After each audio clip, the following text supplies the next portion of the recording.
The morning sun cast long shadows across downtown Detroit as Marine Captain Jake Morrison led his patrol through the eerily quiet streets. What should have been a routine security sweep felt different today. The usual urban sound seemed muffled, replaced by an underlying tension that made every soldier in his unit unconsciously grip their weapons tighter. Jake's radio crackled with static before emergency broadcast system tones pierced the silence, followed by a mechanical voice that would forever change their world. This is not a test. Citizens are advised to remain indoors and avoid contact with individuals displaying aggressive or unusual behavior. Military and emergency personnel are responding to incidents of mass violence in major metropolitan areas including New York City, Los Angeles, and Chicago.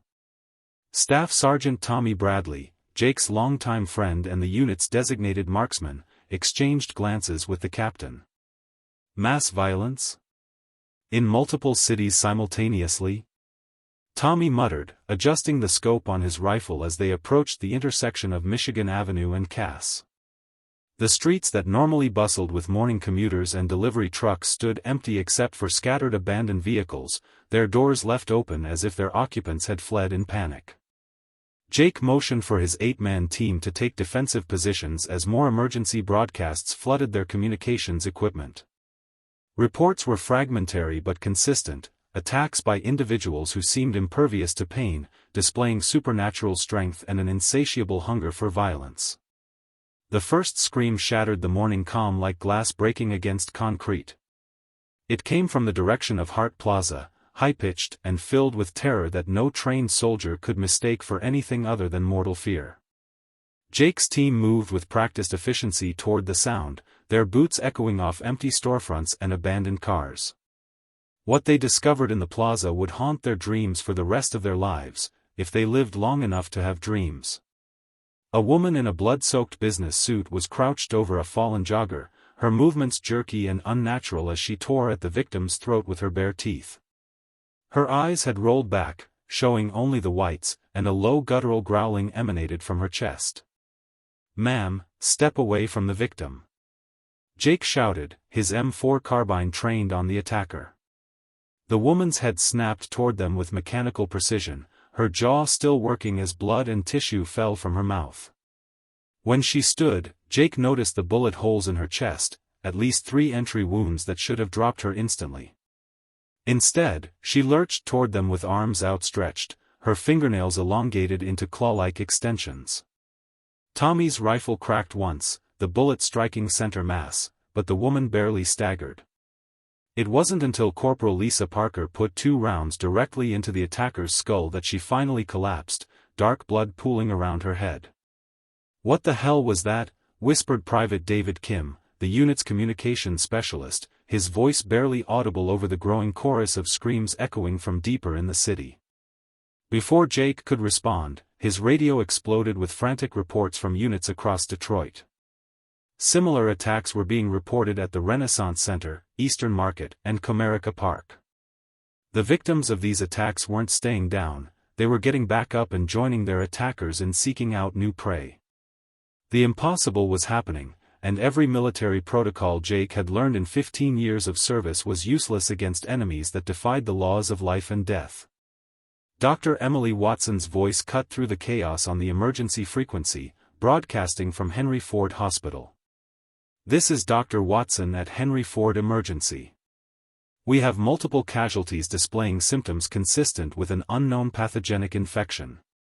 Victims are experiencing complete neurological breakdown followed by extreme aggression and apparent immunity to pain. I repeat, we are dealing with an infectious agent that appears to reanimate deceased tissue." Her clinical description of the horror they were witnessing somehow made it more terrifying. This wasn't random violence, it was a plague.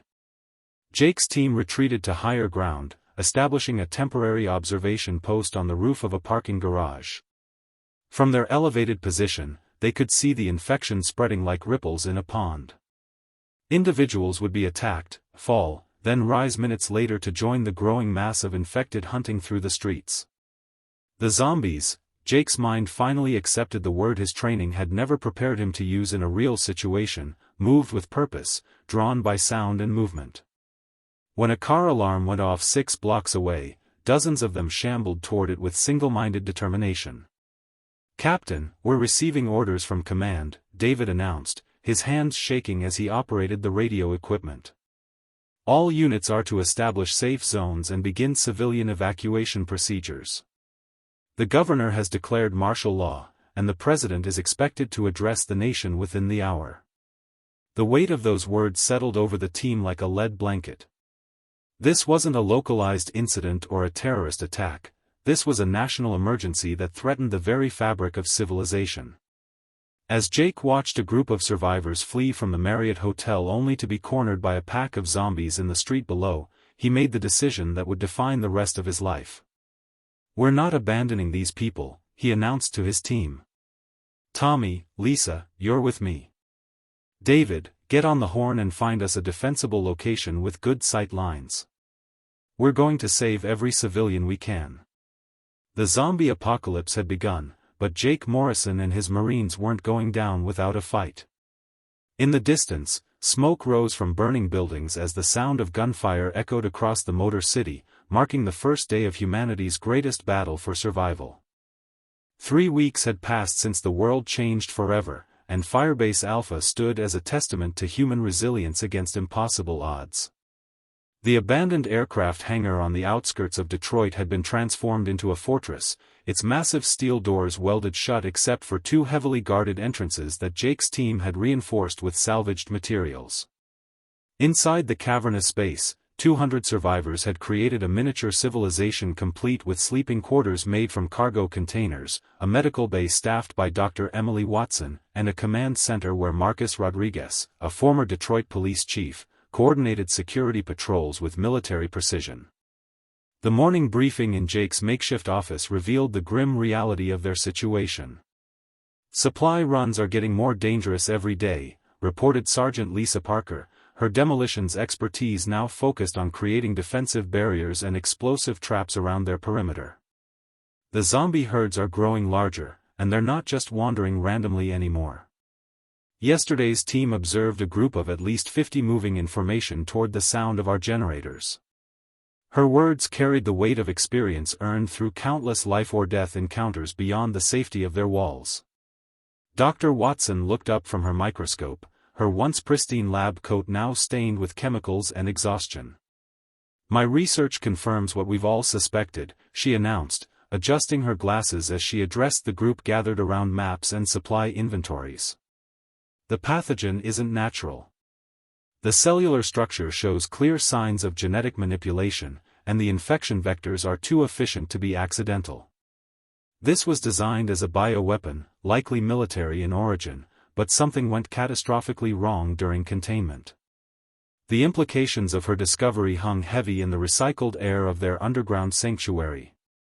Jake studied the faces of his core team, each bearing the marks of their new reality. Tommy Bradley had become their primary scout, his sniper skills invaluable for long-range reconnaissance and eliminating key threats before they could reach the base. Communications specialist David Kim had evolved into their intelligence officer, monitoring radio frequencies for signs of other survivor groups and government broadcasts that had become increasingly rare. These men and women had adapted to roles they never imagined they would need, transforming from a simple patrol unit into the leadership of a desperate community. The harsh buzz of the alarm system shattered the morning calm, followed immediately by David's voice over the intercom, "Code Red, Code Red. Massive zombie movement detected on the eastern approach. All combat personnel to defensive positions." Through the reinforced windows of the hangar, Jake could see his worst nightmare materializing in the early dawn light. A horde of at least 300 zombies was shambling across the open ground toward Firebase Alpha, their movements more coordinated than anything they had observed before. Some carried crude weapons, broken pipes, chunks of concrete, even what appeared to be tools they had somehow remembered how to use. "How did they find us?" Marcus demanded, checking the ammunition in his service pistol while coordinating the civilian evacuation to interior safe rooms. The answer came from Tommy's position in the guard tower, his voice tense with disbelief as he reported what his scope revealed. "Captain, you need to see this. There are zombies in the horde that aren't like the others. They're directing the movement, pointing and gesturing. Some of them are wearing what's left of military uniforms, and they're carrying firearms. The revelation that some zombies retain tactical knowledge sent a chill through the command team. Dr. Watson's hands flew over her research notes as she cross-referenced her observations with this new intelligence. The electromagnetic activity in the brain doesn't completely cease during infection, she explained rapidly while explosions echoed from the perimeter defenses. In some subjects, particularly those with military or emergency response training, neural pathways associated with learned behaviors remain partially functional. They're not just infected, they're weaponized. As the first wave of zombies crashed against their outer defenses, Jake realized that everything they thought they knew about surviving the apocalypse had just changed. The infected weren't mindless anymore, they were adapting, learning, and worst of all, they were organized. Through the chaos of gunfire and shouted commands, he could hear the distinctive crack of Tommy's rifle taking down priority targets, while Lisa's strategically placed explosives channeled the horde into predetermined kill zones that Marcus's civilian volunteers had practiced defending dozens of times. The battle raged for hours, with waves of infected testing every weakness in their defenses. Dr. Watson worked frantically in her lab even as the building shook from nearby explosions, racing to complete her analysis of tissue samples that might reveal new vulnerabilities in their evolving enemy. Her breakthrough came just as ammunition began running low. Fire was not just effective against zombies, it was catastrophically destructive to the pathogen itself. The infection can't survive temperatures above 180 degrees Fahrenheit, she shouted over the combat noise. Sustained heat exposure breaks down the cellular bonds that keep them animated. Jake ordered Lisa to modify their remaining explosives into incendiary devices while Tommy and Marcus coordinated the systematic burning of zombie concentrations. The tide of battle turned as walls of flame consumed entire sections of the horde, but victory came at a terrible cost. 37 survivors had been lost during the siege, their defensive positions overrun by the sheer weight of infected bodies. As Jake stood among the smoldering remains of their enemies, he faced an impossible decision that would determine the fate of everyone who had trusted him with their lives. "We can't stay here," he announced to the exhausted survivors gathered in the hangar's main assembly area. "They know where we are now, and next time there will be more of them. I've been monitoring radio chatter about a government safe zone in Colorado, it might be our only chance." The words felt like ash in his mouth, but Jake Morrison knew that Firebase Alpha had served its purpose. Tomorrow, they would begin the most dangerous journey of their lives, abandoning the safety they had built for the uncertain hope of finding sanctuary in a world that no longer offered any guarantees. The siege began at dawn on the fourth day after their decision to evacuate, and Jake Morrison knew immediately that Firebase Alpha would become humanity's Alamo.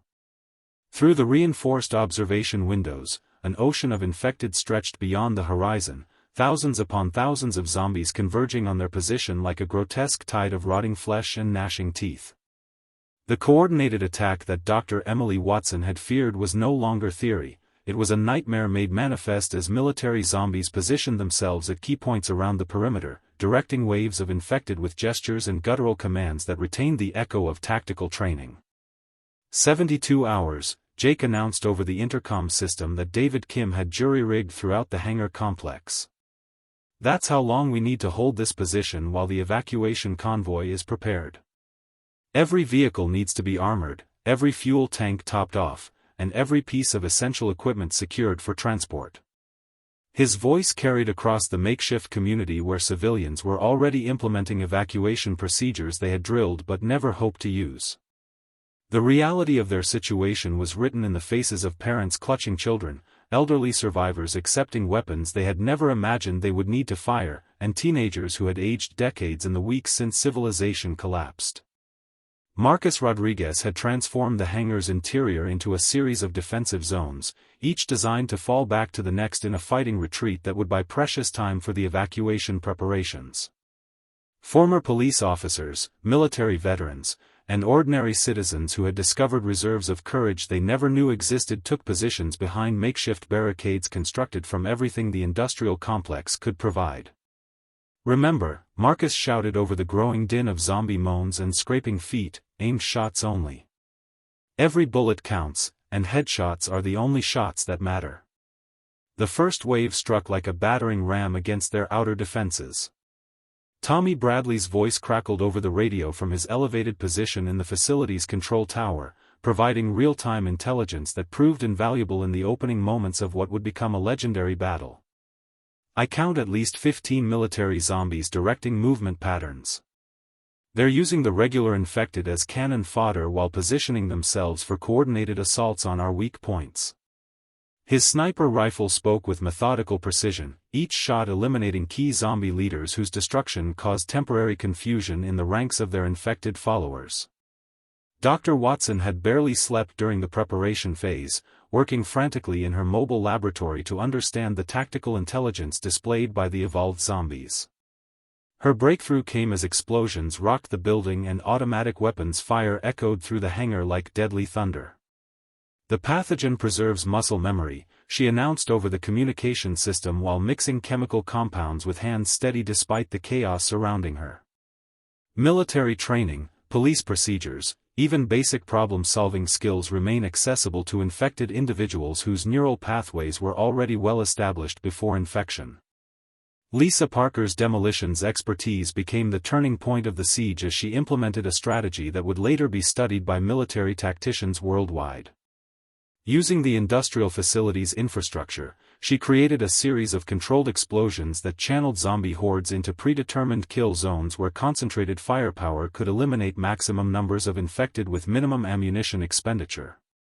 The thunderous roar of her carefully placed charges mixed with the screams of burning zombies as incendiary devices proved devastatingly effective against the pathogen-infected tissue.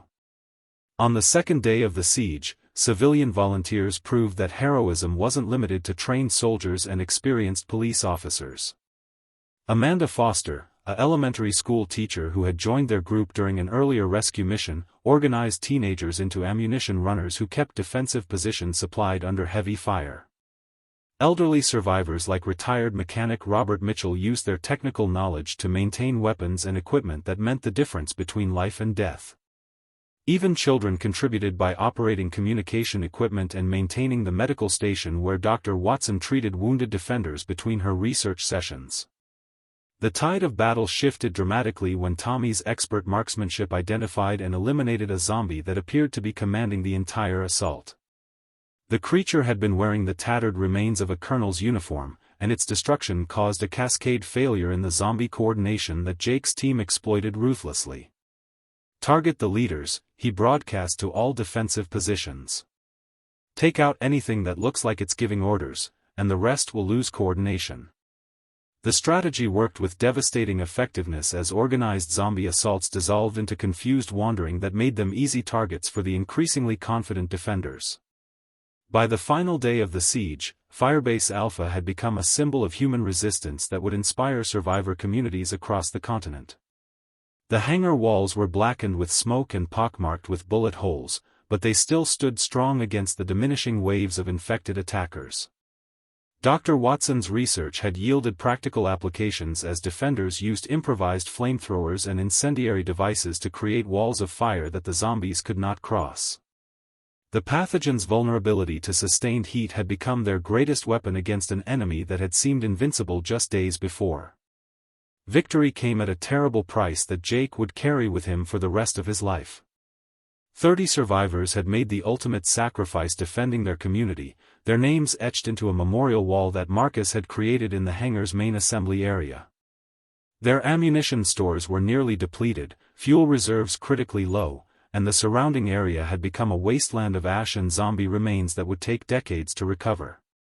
As Jake stood among his exhausted but victorious community, he knew that Firebase Alpha had served its purpose as both sanctuary and fortress, but their greatest challenge still lay ahead on the dangerous roads leading to Colorado's promised safe zone. The convoy that rolled out of Firebase Alpha at dawn looked like something from a post-apocalyptic fever dream: armored school buses welded with steel plating, military Humvees bristling with makeshift weapons, and civilian trucks loaded with everything 200 survivors needed to stay alive in a world that wanted them dead. Jake Morrison rode in the lead vehicle, studying maps that showed routes through states where major cities had become massive graveyards and highways served as feeding grounds for roving zombie herds. The weight of responsibility pressed down on his shoulders like a physical burden as he watched his community disappear into the distance, knowing they could never go back to the safety they had built and defended with their blood. Dr. Emily Watson's mobile laboratory occupied the center of the convoy, her research equipment secured in a converted ambulance that also served as their primary medical facility. During the 3 days of preparation following their victory at Firebase Alpha, she had made breakthrough discoveries about zombie behavior patterns that could mean the difference between survival and annihilation on the open road. Electronic signals attract them, she explained over the convoy's radio network as they navigated around abandoned vehicles on Interstate 94. Cell phones, radios, even the electrical systems in our vehicles create electromagnetic signatures that draw zombies from miles away. We're essentially broadcasting our location to every infected creature within a 50-mile radius. The first major challenge came just outside Kalamazoo, where they encountered a survivor group that had barricaded themselves inside a shopping mall using techniques that mirrored their own defensive strategies. The group's leader, a former Army Ranger named Captain Steve Harrison, approached the convoy under a white flag, his weathered face bearing the familiar marks of someone who had seen too much death in too short a time. "We've been monitoring your radio traffic," he announced during the tense negotiation that followed. "You're heading into zombie territory that makes Detroit look like a Sunday picnic. Chicago's gone completely dark, millions of infected, maybe more. You'll need local knowledge to get through alive." Jake faced his first major leadership decision since leaving Firebase Alpha when Captain Harrison's group requested to join their convoy. The additional 30 survivors would strain their already limited resources, but they brought valuable intelligence about safe routes and zombie-free zones that existed like islands in an ocean of death. Marcus Rodriguez supported the merger, arguing that their combined defensive capabilities would significantly improve everyone's chances of survival. Tommy Bradley remained characteristically cautious, pointing out that larger convoys moved slower and attracted more attention from both zombies and hostile human groups that had turned to raiding and cannibalism to survive. The decision proved fortuitous when they reached the outskirts of St. Louis and encountered a situation that would have overwhelmed their original group. Lincoln Elementary School had become a fortress where teacher Amanda Foster and 37 children had survived for weeks by implementing lockdown procedures with military precision. The building was surrounded by hundreds of zombies attracted by the sound of children's voices, creating a siege situation that required all their combined firepower and tactical expertise to resolve. Jake coordinated the rescue operation while Lisa Parker used controlled explosives to create escape corridors through the zombie masses. Amanda Foster emerged from the school carrying a wounded 6-year-old, her teacher's instincts having transformed her into a warrior who had protected her students against impossible odds. "They kept coming back every night," she reported during the evacuation, her voice steady despite the trauma written in her eyes. "The children were so brave. They followed every instruction, stayed quiet when they needed to, and helped take care of the younger ones when supplies ran low." The rescue added 38 new members to their convoy, including children whose laughter provided a reminder of what they were fighting to preserve in a world that had forgotten the sound of innocence. The convoy's electronics began experiencing systematic failures as they approached the Chicago metropolitan area, with Dr. Watson's equipment detecting electromagnetic anomalies that defied scientific explanation. "The readings are off the charts," she reported from her mobile laboratory while examining data that made no sense according to known physics. "It's like the entire city is generating some kind of electromagnetic field that's interfering with all our equipment. Radio communications are breaking down, and even our vehicle engines are running rough." David Kim worked frantically to maintain communication between convoy vehicles as static and interference made coordination increasingly difficult. What they discovered on the elevated highways surrounding Chicago would haunt the survivors for the rest of their lives. The entire metropolitan area had become a massive hive where millions of zombies moved in coordinated patterns that suggested a collective intelligence beyond anything they had previously encountered. Skyscrapers served as vertical colonies where infected creatures had somehow learned to navigate stairs and elevators, while the streets below flowed with rivers of zombies moving with purpose toward destinations only they understood. The electromagnetic interference made their vehicles unreliable, forcing them to take longer routes through rural areas where fuel consumption became a critical concern. The convoy's greatest test came in the Colorado Rockies when an early winter blizzard separated them into 3 groups during a desperate attempt to reach higher ground before nightfall. Jake's lead vehicles became isolated from the main convoy when a bridge collapsed under the weight of an overloaded supply truck, cutting off radio contact and forcing each group to navigate treacherous mountain roads using only their local knowledge and survival instincts. As snow began falling heavily enough to obscure their headlights, Jake Morrison realized that their journey to safety had become a fight for survival against both the living dead and the unforgiving wilderness that would show no mercy to the unprepared. The abandoned Copper Mountain ski resort emerged from the blizzard like a ghost from a forgotten world, its snow-covered buildings and empty chairlifts creating an eerie monument to the civilization that had existed before the zombie apocalypse transformed America into a wasteland of survival and death. Jake Morrison's separated convoy group, reduced to 43 survivors after losing 2 vehicles during the mountain crossing, found shelter in the resort's main lodge as temperatures plummeted to levels that would freeze exposed skin in minutes. The building's massive stone fireplace became the heart of their temporary sanctuary, its warmth drawing survivors together in a circle of light that pushed back both the darkness and the memory of horrors they had witnessed during their desperate flight from the lowlands. Dr. Emily Watson worked by firelight in an improvised laboratory she had established in the lodge's former gift shop, her portable equipment finally free from the electromagnetic interference that had plagued them since Chicago. Her analysis of tissue samples collected during their journey revealed disturbing evidence that the zombie pathogen was continuing to evolve in ways that defied conventional understanding of biological systems. "The cellular structure is becoming more complex," she reported to Jake during their evening briefing, her breath visible in the cold air despite their proximity to the fire. Some specimens show evidence of accelerated neural pathway development, particularly in regions associated with planning and coordination. "We're not just dealing with reanimated corpses anymore, we're facing an entirely new form of predatory intelligence." The reunion with other convoy survivors came 3 days later when Tommy Bradley's reconnaissance patrol discovered Marcus Rodriguez's group sheltering in a maintenance facility 2 miles down the mountain. The emotional reunion was tempered by the sobering reality that they had lost 31 people during the blizzard, including Captain Harrison and most of his experienced fighters. Amanda Foster had kept all 37 children alive through the ordeal, her teaching skills having transformed into survival expertise that impressed even the hardened military veterans. The combined group now numbered 112 survivors, still formidable but significantly reduced from their original strength. The discovery of established survivor communities in the mountains brought both hope and complications that Jake had not anticipated during their journey from Detroit. The first group they encountered was led by Robert Mitchell, a former park ranger who had transformed a collection of remote cabins into a self-sufficient settlement powered by solar panels and defended by hunting rifles and improvised weapons. Mitchell's people had survived by avoiding detection and living off the land, but their isolationist philosophy clashed with Jake's vision of rebuilding civilization through cooperation and shared resources. The second community presented an even greater challenge in the form of Colonel Patricia Hayes, a retired National Guard officer who had established a militaristic enclave in a fortified compound that controlled access to a crucial mountain pass.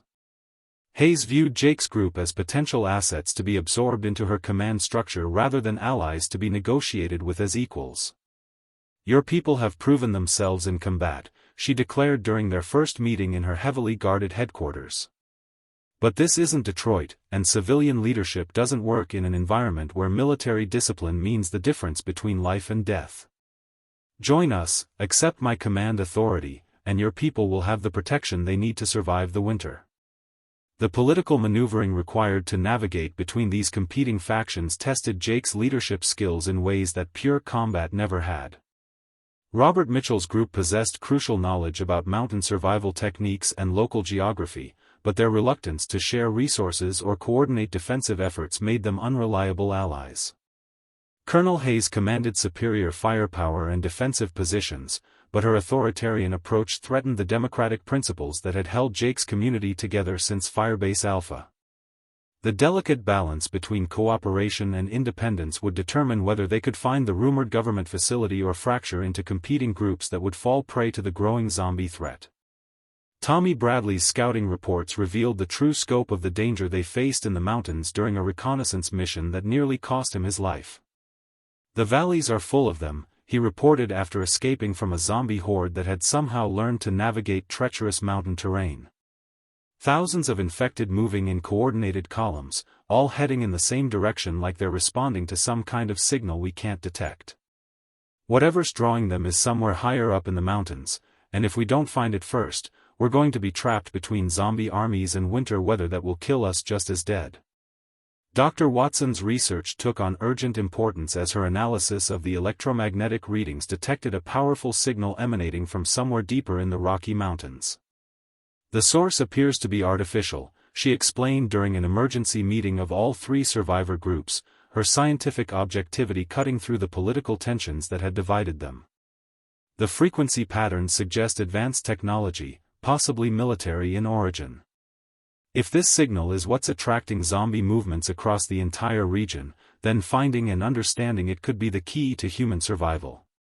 The uneasy alliance that formed between Jake's mobile community, Robert Mitchell's mountain survivalists, and Colonel Hayes' military compound represented humanity's best hope for uncovering the mystery that lay hidden in the peaks above them. As winter deepened and zombie activity increased with each passing day, Jake Morrison realized that their search for government sanctuary had become something far more significant, a race against time to discover the source of signals that could either save the human race or doom it to extinction in the frozen wilderness of the Colorado Rockies. The Cheyenne Mountain Defense Complex stood like a concrete tomb carved into the living rock, its massive blast doors sealed against the world but powerless to contain the horror that had consumed the facility from within. Jake Morrison's combined strike team approached the legendary military installation through knee-deep snow, following electromagnetic readings that Dr. Emily Watson's equipment had tracked to this fortress that once housed NORAD's most classified operations. The facility's external defenses remained intact, but the absence of any human response to their approach signals told a story that none of them wanted to acknowledge. They were about to enter a government sanctuary that had fallen to the same plague that had destroyed civilization across America. Tommy Bradley's sniper scope revealed the first evidence of catastrophic failure when he spotted movement behind the facility's reinforced windows. "Contact at multiple positions," he reported over their radio network, his voice carrying the tension of a professional soldier who had learned to trust his instincts above all else. "But they're not responding to our presence like living personnel would. The movement patterns are consistent with infected behavior, and I can see what looks like military zombies maintaining some kind of patrol routine inside the complex." The implications were staggering. If the military's most secure facility had been compromised, then no government safe zone existed anywhere in the continental United States. The infiltration required every skill their combined groups had developed during months of surviving in a zombie-infested world. Lisa Parker's demolitions expertise proved essential for breaching the facility's secondary access points without triggering automated defense systems that could alert zombies throughout the complex. Colonel Hayes' military training provided crucial intelligence about the facility's internal layout, while Robert Mitchell's survival skills kept them hidden from roving patrols of infected soldiers whose military bearing remained eerily intact despite their transformation. The team moved through corridors lined with classified equipment and empty command centers where coffee cups still sat beside keyboards, frozen monuments to the moment when civilization's last bastion fell to an enemy it had never been designed to fight. Dr. Watson's portable analysis equipment detected traces of the original bioweapon throughout the facility's ventilation system, confirming her worst fears about how the infection had spread through supposedly secure government installations. The pathogen was already inside when the facility was sealed, she reported during their methodical search of abandoned laboratories and research centers. Either it was brought in by infected personnel, or the containment breach occurred before anyone realized the scope of the biological threat they were dealing with. Her discovery of classified research documents revealed that multiple government agencies had been working on biological weapons programs that created the zombie plague through a catastrophic accident that officials had tried unsuccessfully to contain.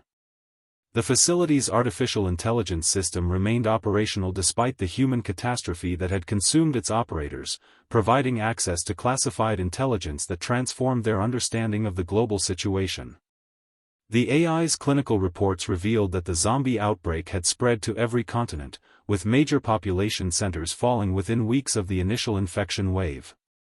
However, the most crucial information came from communications logs showing that several international government facilities were actively working on countermeasures, including a joint research program between surviving American, Canadian, and European scientific teams. The encounter with other military survivors occurred in the facility's deepest levels, where Colonel James Wheeler and 12 members of his Special Operations team had maintained a desperate defense against infected personnel for over 2 months. Wheeler's group had survived by sealing themselves in the facility's nuclear command bunker, but their resources were nearly exhausted and their mental state showed the strain of isolation and constant threat. "We've been monitoring global communications," Wheeler reported during their reunion in the bunker's communications center. "There are survivor enclaves worldwide, but the infection is evolving faster than anyone anticipated. The latest reports describe zombies that can use simple tools and coordinate complex attacks." Dr. Watson's access to the facility's research archives provided the breakthrough she had been seeking since her work began at Firebase Alpha. The classified documents revealed that the bioweapon had been designed to enhance soldiers' physical capabilities and pain resistance, but an error in the genetic modification process had created the zombie pathogen instead. More importantly, the research included detailed analysis of the pathogen's structure and several potential countermeasures that had never been tested due to the rapid collapse of government authority. "The electromagnetic field we've been tracking isn't just attracting zombies," she announced after analyzing the facility's experimental data. "It's accelerating their evolution by stimulating neural activity in ways the original researchers never intended." The location of the electromagnetic source became clear when Wheeler's team provided intelligence about a classified research facility hidden deeper in the mountain range.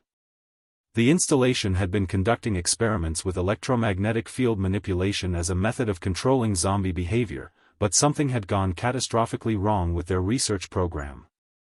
"The facility is completely automated," Wheeler explained while displaying classified maps on the bunker's main screen. "If the electromagnetic field continues operating, it will eventually create zombies with intelligence levels approaching or exceeding normal human cognitive function. Every day we delay increases the risk that we'll face an enemy we can't defeat." Jake Morrison faced the most difficult decision of his leadership as the combined intelligence painted a picture of humanity's diminishing chances for survival. The electromagnetic facility had to be destroyed to prevent the creation of super-intelligent zombies, but the mission would require infiltrating an installation that was defended by both automated systems and the most evolved infected creatures on the continent. As he looked at the faces of survivors who had trusted him with their lives, Jake realized that their search for safety had led them to humanity's final battlefield where the outcome would determine whether the human race had a future or would become extinct in the frozen mountains of Colorado. The Blackwater Research Facility lay hidden beneath 1,000 feet of solid granite, accessible only through a single mountain access road that wound through terrain so treacherous that even experienced climbers had abandoned it years before the zombie apocalypse transformed the world into a nightmare of survival and death. Jake Morrison led his carefully selected strike team through the pre-dawn darkness, their breath-forming clouds in the bitter mountain air as they approached humanity's most dangerous enemy, a fully automated installation where artificial intelligence continued experiments that were creating zombies with cognitive abilities that exceeded normal human intelligence. The electromagnetic pulses emanating from deep within the mountain had grown stronger each day, drawing infected creatures from across the continent in a convergence that threatened to overwhelm every human settlement in North America. Dr. Emily Watson's portable analysis equipment registered electromagnetic readings that defied scientific explanation as they descended into the facility's outer perimeter. "The field strength is increasing exponentially," she reported through their communication system while monitoring instruments that tracked energy levels beyond anything her previous research had encountered. "Whatever's happening inside that facility is accelerating at a rate that suggests the experimental process is approaching some kind of critical threshold. If we don't stop it within the next 24 hours, the electromagnetic enhancement could create zombies with intelligence levels that make our current infected look primitive by comparison. The facility's automated defense systems proved to be the least of their concerns when Tommy Bradley's reconnaissance revealed the true horror that awaited them within the installation's corridors. Through his sniper scope, he observed infected creatures that moved with purposeful coordination, manipulating complex machinery and operating computer terminals with skill that retained the technical knowledge they had possessed before transformation.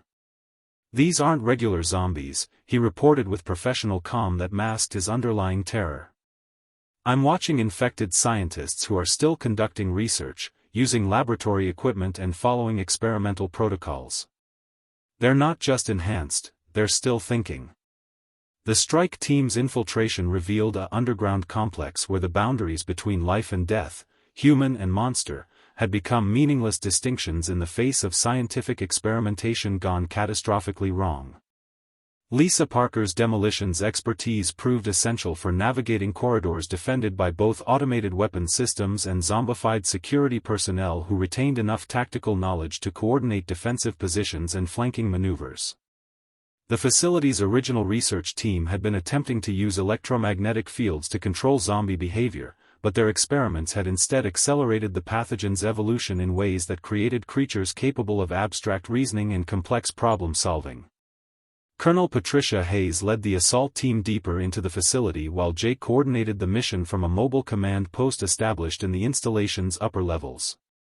Their progress was monitored by facility cameras operated by zombie technicians who adapted their defensive strategies in real time, learning from each encounter and modifying their tactics to counter human advantages in mobility and firepower. The infected researchers had maintained the laboratory's experimental schedule, continuing studies that were systematically enhancing zombie cognitive abilities through controlled exposure to electromagnetic radiation that stimulated neural development in ways nature had never intended. The discovery of Dr. Harrison Blake represented both humanity's greatest hope and most terrifying nightmare made manifest in a single infected individual. The facility's former lead scientist had retained complete cognitive function despite his transformation, his consciousness preserved within a zombified body that granted him access to both human knowledge and zombie physiological advantages. Blake communicated through a computer terminal, his infected hands typing messages that revealed the full scope of the catastrophe his research had unleashed upon the world. The electromagnetic enhancement was designed to restore cognitive function to infected subjects, his first message explained. Instead, it created a new form of existence that combines human intelligence with zombie immunity to conventional weapons and biological limitations. Blake's revelations painted a picture of humanity's future that chilled even the battle-hardened survivors who had witnessed civilization's collapse. The electromagnetic field was not just enhancing existing zombies, it was creating a template for a new species that would inherit the Earth after humanity's extinction. The enhanced zombies retained human knowledge while gaining zombie resistance to injury, disease, and aging, making them effectively immortal inheritors of all human scientific and technical achievements. "You cannot coexist with us," Blake typed with mechanical precision. "We are what humanity becomes when evolution is guided by intelligence rather than natural selection." The facility's destruction required manual activation of its nuclear self-destruct system, located in a control room surrounded by the most intelligent and dangerous zombies on the continent. Blake's final communication revealed that the enhanced infected understood exactly what the human strike team intended to accomplish, and they were prepared to defend their evolutionary advantage with tactical sophistication that matched or exceeded military special operations capabilities.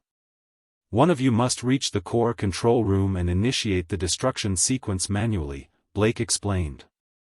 "The system requires continuous activation for 60 seconds, during which time the operator cannot survive the radiation exposure or the defensive response of my colleagues." Jake Morrison stood in the facility's command center, surrounded by evidence of humanity's final scientific achievement, the creation of their own replacement species. Through security monitors, he watched his team fighting through corridors where zombie scientists used laboratory equipment as weapons and coordinated their defense with strategic planning that demonstrated intelligence beyond human norms. As electromagnetic readings continued to climb toward critical levels that would broadcast the enhancement signal across the entire continent, Jake realized that someone would have to make the ultimate sacrifice to ensure that humanity had any future at all.